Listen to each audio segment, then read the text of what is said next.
Les sujets du jour de la revue fiduciaire. Premier sujet de notre JT. Frais de repas des exploitants individuels. Les professionnels exerçant une activité BIC ou BNC peuvent, sous certaines conditions, déduire leurs frais de repas pris en dehors de leur domicile lorsque celui-ci est éloigné du lieu d'exercice de leur profession. Ces dépenses doivent être nécessitées par l'exercice de la profession, justifiées et sans excès. Pour 2024, la charge admise en déduction au titre des frais supplémentaires de repas est égale à la différence entre la charge effectivement supportée éventuellement plafonnée à 20,70 € toutes taxes comprises et la valeur du repas pris à domicile évaluée forfaitairement à 5,35 € toutes taxes comprises. Il est par conséquent possible de déduire au maximum 15,35 € au titre des frais de repas. Deuxième sujet de notre JT. Licenciement d'un salarié protégé. Un salarié ayant exercé plusieurs mandats de représentant du personnel avait été licencié pour motif économique, après autorisation de l'inspection du travail.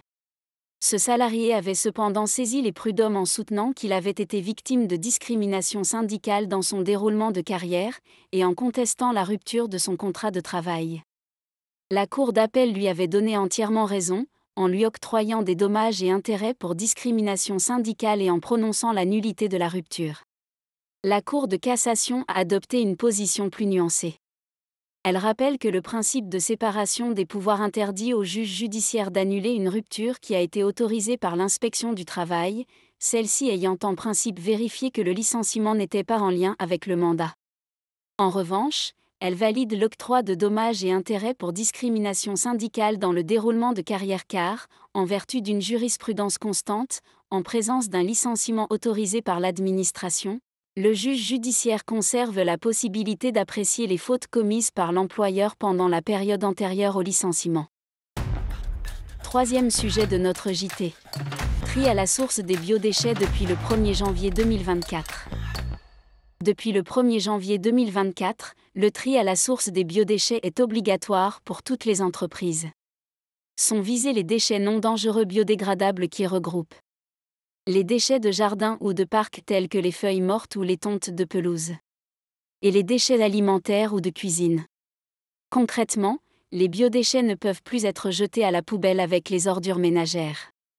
Deux solutions de tri peuvent alors être envisagées par les entreprises, le compostage et la collecte séparée. Le compostage peut se faire à moindre coût dans l'enceinte de l'entreprise et permet d'obtenir un compost sur place et utilisable dans les 9 à 12 mois du dépôt. Toutefois, ce processus nécessite un espace extérieur adapté et suppose une faible production de biodéchets.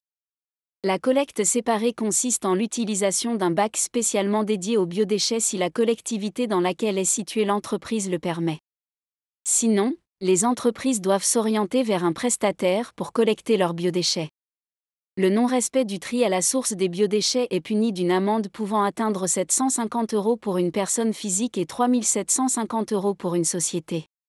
Il est conseillé aux entreprises de conserver leur justificatif de tri, par exemple le contrat de collecte ou des attestations de valorisation des déchets, en vue d'un éventuel contrôle.